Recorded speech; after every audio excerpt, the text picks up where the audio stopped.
Breaking news ప్రకాశం barrage వద్ద పడవల తొలగింపు ప్రక్రియ క్లిష్టంగా మారింది.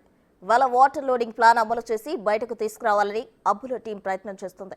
ఇప్పటికే దశల వారీగా ఎన్ని ప్రయత్నాలు చేసినా బోట్లను తీయడంలో విఫలమవుతూనే ఉన్నారు. దాంతో గొల్లపూడి నుంచి కార్గో పడవలు తెప్పిస్తున్నారు.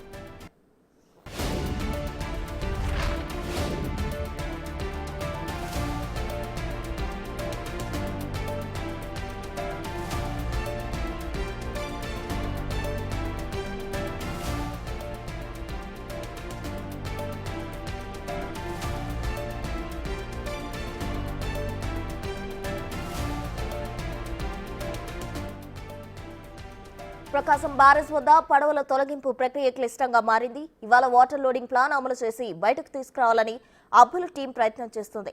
ఇప్పటికే దశల వారీగా ఎన్ని ప్రయత్నాలు చేసినా బోట్లను తీయడంలో విఫలమవుతూనే ఉన్నారు. దాంతో గొల్లపూడి నుంచి కార్గో పడవలు తెప్పిస్తున్నారు.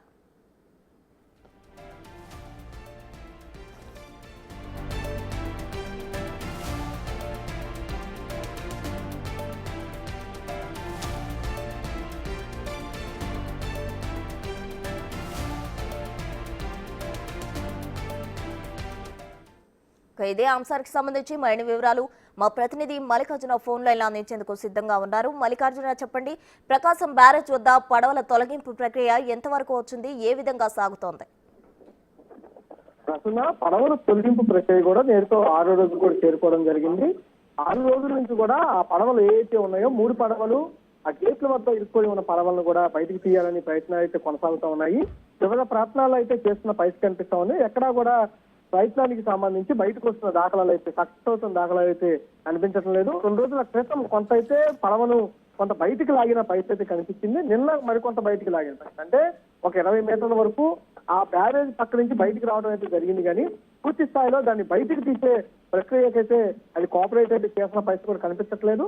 నిన్న అబ్బులు కూడా మాట్లాడుతూ స్వయంగా ఆ పడవ వెయిట్ అనేది 100 టన్నుల పైనే ఉంటుంది. దాంట్లో ఇసుక కానీ వాటర్ కానీ ఫిల్ అయితే అది 300 పైగా టన్నులుగా మారుతుంది. అట్లాంటివి 3 పడవలు అక్కడ లాక్ అయి ఉండటం జరిగింది. వీటన్నిటిని బయటికి లాగాలంటే కూడా కష్టసాధ్యంగా మారుతుందంటూ కూడా నిన్న వెల్లడించడం జరిగింది. దాంతో పాటు ఎవరైతే స్కూబా టీం వస్తుందో కటింగ్ చేసి పడవలు ముక్కలుగా చేసి బయటికి దిద్దామని ప్రయత్నం ఏదైతే చేస్తా ఉన్నారో దానికి కూడా ఆటంకాలు అయితే కలుగుతున్న పరిస్థితిలో కనిపిస్తా ఉంది. అక్కడ ఉన్న వాటర్ 12 అడుగుల లోతులో మాత్రమే ఉంది. లోపలికి వెళ్ళి కట్ చేయాలన్నా సాధ్యంగా అవట్లేదనే విషయం అయితే చెబుతున్న పరిస్థితి కనిపిస్తుంది. దీన్ని మరొక విధానం అమలు చేస్తా ఉన్నారు. నిన్నటి వరకు ఒక ప్రొక్లైన్తో ఒక ఐరన్ రోప్ కూడా బయటికి లాగేందుకు నిన్న ప్రయత్నాలు చేసిన ప్రయత్నిస్తాను. కానీ ఈ రోజు మాత్రం 3 రోపులు, అంటే మొత్తం 3 రోపులు వేసి మరిన్ని ప్రొక్లైన్లు తీసుకొచ్చి దాన్ని ప్రకాశం బ్యారేజ్ కి ఆపోజిట్ గా లాగే ప్రయత్నం అయితే చేస్తామని చెప్తా ఉన్నారు. మరి కాసేపట్లో ఈ ప్రయత్నాలకైతే శ్రీకారం చుట్టే అవకాశం అయితే కనిపిస్తా ఉంది. ప్రస్తుతం రైట్ మల్లికార్జున్, థ్యాంక్ యూ.